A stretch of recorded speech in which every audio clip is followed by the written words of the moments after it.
pek Allah Taala'nın köklediğinden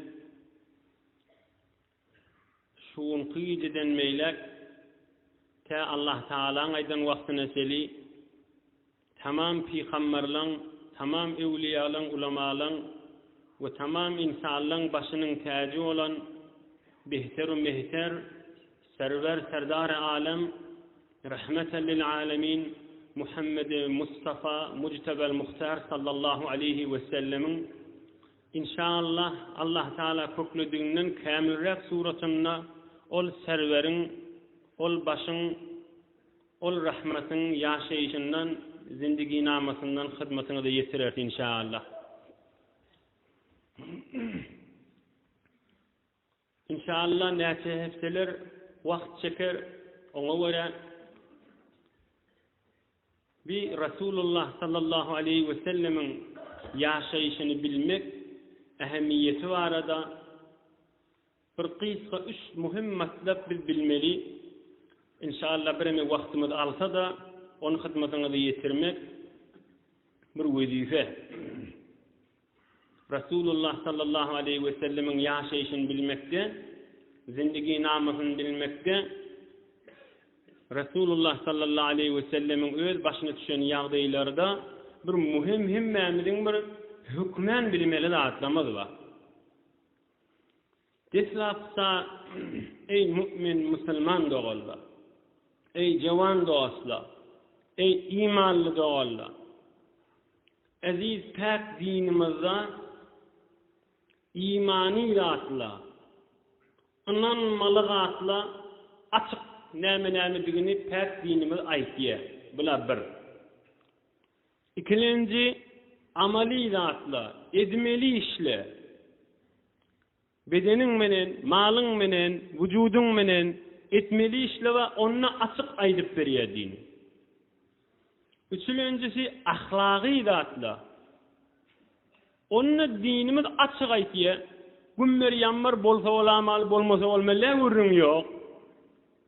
İnhe şodre Resulullah sallallahu aleyhi ve sellemin yaşayışı da kamil açık. Ay bir vaqta bir işler etsin, näme diga bilinmedi, näme diga belli olmadı diýilýän bir ýagdaý ýok. Hewre gemme taşy. Hewre bilinmedik ýagdaý ýok. Ey dostlar, boljaklar däňaşy başga insanlara. Pikretden görün, bir adam eneden dünya gelmäke, te dünýeden geçip mübarek kabryna jaýlanyna da hem bir ýagdaýlaryny bilmek bir boljaklar diýe bir adamyň kyny. Yerin ýüzünde tuli taryhy beşerde, tuli taryhy insaniýetde birje şahsyň belli. Tapyp bilse tapasyn inşallah. Başarysız aklasyllar. Başarysızlar bir insanyň tamam biografiýasyny çykaryp, tamam ýaşaýyşyny çykaryp, zindigisinin hususi ýagdaýlaryny başarysy bilip bilasyllar. Buljak zat däl. Hiç wagtda insan akly kabul etmeýär. Emma Resulullah sallallahu aleyhi ve sellemin tamam ýagdaýlary açyk. Beýdipdir, şeydipdir, beýle bolupdyr, şeýle bolupdyr, açyk ýagdaý. Enimiz Hazreti Aişe Sıddıka radıyallahu anhadan sorapdyrlar. Ya ummul müminin, ey musulmanlaryň enesi, Resulullah sallallahu aleyhi ve sellemin ahlagyndan aýt diýipdirler. Enimiz Aişe aýdypdyr, kana hulukuhu el-Qur'an. Men ýeke näzire sanaýyndypdyr. Resulullah sallallahu aleyhi ve sellem on ahlagy Qur'an-ı Kerim'de diýipdir. Bismillahirrahmanirrahim. Alhamdan başlaýar. Ta kul auzu bi rabbin nas'ın ahyryna çeli. Qur'an-ı Kerim Resulullah sallallahu aleyhi ve sellem'in ahlagy diýipdir. Yani bir Qur'an-ı zinde. Qur'an-ı Kerim'de iman-ı salih, amal-ı salih, i'tikad-ı salih, ahlak-ı salih insanlara ders berýär dämi? Şoň zindesi Resulullah zannypdy. Bir surati, bir misal, bir şoň öz ýaşaýyşy kamil Qur'an-ı Kerim'in tefsiri, Resulullah janyň ýaşaýyşy. Ondan sonra Hazreti Ali ibn Husayn Zeynul Abidin radıyallahu anh aydiye Hazreti İmam Ali radıyallahu anh'ın ağtığı, İmam Hüseyin Can'ın oğlu Zeynul Abidin. Kunna nuallimu magaziyen Nebi sallallahu aleyhi ve sellem kema nuallimu surete minel Kur'anil Kerim. Biz şagirdlerimize Kur'an-ı Kerim öğretişimiz yanık Resulullah sallallahu aleyhi ve sellemin yağdaylarını öğretirdik. Hatta Resulullah sallallahu aleyhi ve sellem cenglerde kafirler bilen bolyan yağdaylarını dağda oğlancıklamada alham kuluvallah öğretişimiz yanık öğretirdik dipdir. Bila deslaf kuvurun. İkincisi, ey dostlar, ey savatlı dostlar, bir murabbi, bir baş, bir uluqon, bir ene, bir ravanşinat, ya bir her bir reştede bir baş olan adam bolsa, aya bolurmu şol adam öz muvaffaqiyetini, meselen sen verdiş edecek bolsan falan yol bilen bol, son men murabbi oldum, uluqon adam oldum, şu tüysli verdiş etdim. O bundan aşını hayırlanyan. İnni şol adamın başka yaşayışından hayırlanıp bolýarmy? Oğlan uşağı barada, enatalığı barada, merid vaxtın, pulun bağ vaxtı, pulun yok vaxtı, onları bilmiyor oladın. Bir tane bir muvaffaq bolan zady var, şoňa görä tecrübesini aýtdy. Ya her kim bolsun. Emma Rasulullah sallallahu aleyhi ve sellemin ýagdaý, dikkat edin. Bir Allah Taala onu bir mukaddes edinsin, mu özüň bir kudsiyeti olansan, nuraniyet, bereket, rahmeti olansan, ruhaniyeti olansan, merid ýagdaý bolsa, Resulullah'dan näzir emişdik merid wagtynda, ondan ders alyp bolýar. Sag wagtyň ders alyp bolýar. Pulun ýok, garyp wagtyň ders alyp bolýar. Malyň ba wagty ders alyp bolýar. Oğlan uşagyň ba wagty ders alyp bolýar. Yetimlik çekdiňmi? Ders alyp bolýar.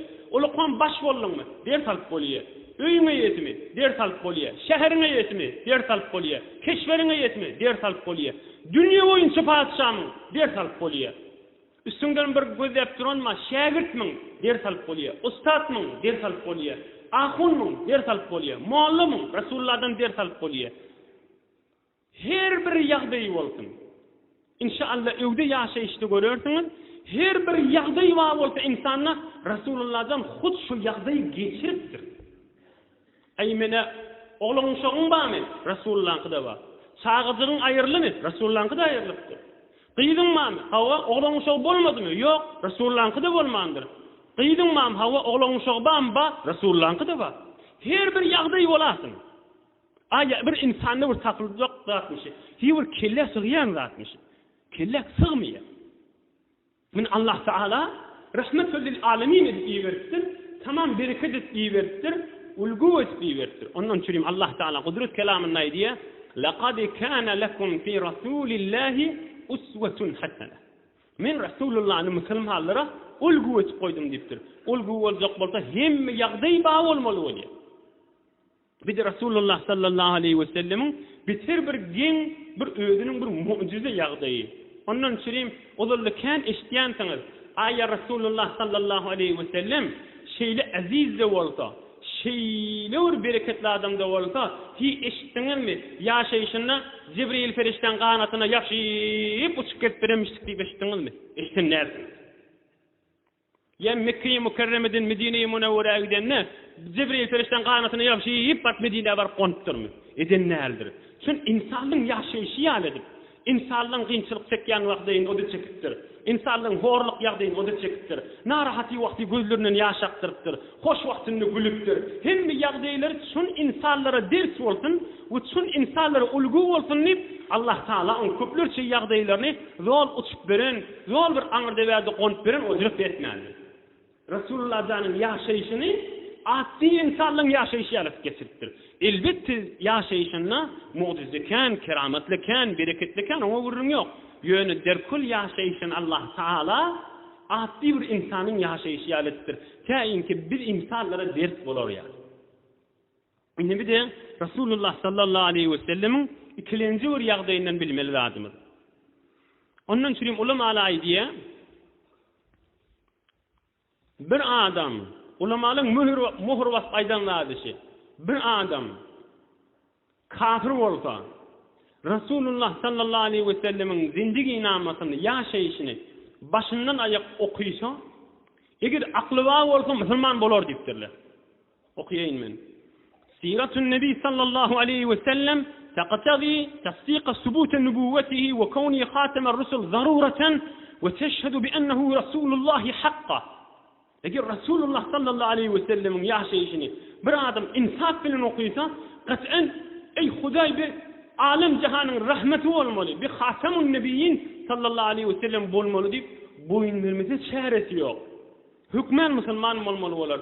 Eger şu Resulullah sallallahu aleyhi ve sellem'in zindigi namatı yaşayışından başka hiçbir mucizesi yok bolunmalsa fakat zindigi namazı yan bir zatı qalanmalsa şoň özünün ulukon mucize boljakdy başga mucize bolmasa da. Emma üçüncüsi bir de bir savatlı dostlardan çirin muhim mesele. Her bir dinden, her bir yoldan, her bir mezhepten bolsun. Birji däne bir qadimi tarihdan bir zat aýdym. Birji däne ha. Şoň tarihi gurrunlary senedi daqiq bolsun. Tarih okuýanlaryň ýanyna muride kabul bolsun. Mutlaka in daqiqterin senet fakat Resulullah sallallahu aleyhi ve sellem zindigi namasynda bar. Dur hiç bir hokkusuz aýdylyp duran kefa. Qaýgysy tahqiq edin, qaýgysy gözleýän, qaýgysy soran. Hazreti Musa, Hazreti İsa, Hazreti Adam, Resulullah sallallahu aleyhi ve selleme gelýänse bir peýgamberke ýygyny düşýärlerde bar, tamam gurrunlary midenne bilen senet ýok, ýöne agyza gelýär, şoňa meňdeşdi. Ol peýgamberliň şe'nini bir etek etmek diýäl, emma Resulullah janyň öz başyna bir mucizesi. Yani hesabyny çekin, Müslüman adama Resulullah'ın sözünü gözlüyor. Son Resulullah sallallahu aleyhi ve sellem aydıptır.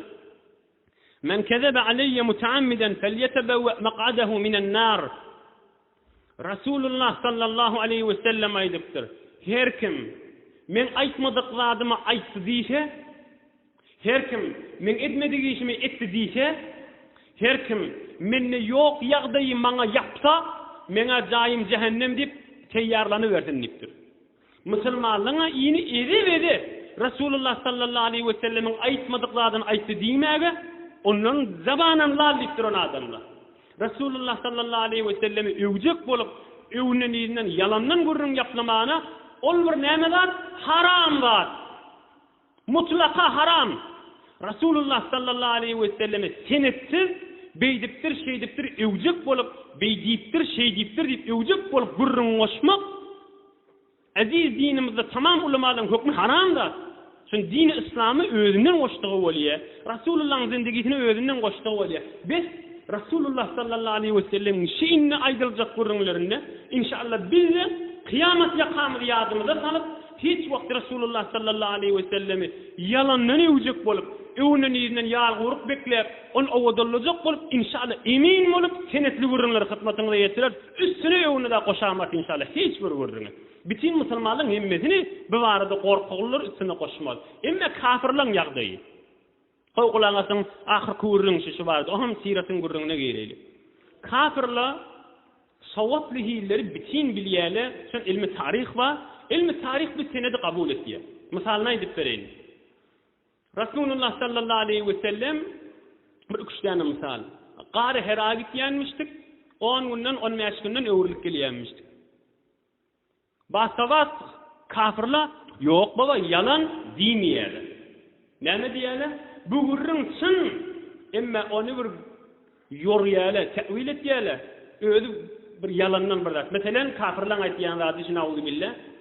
Hop gitýänmişdik, dogry diýär. Näme diýip dogry diýmediler? Şon senede tarihi gawy bir gurrun.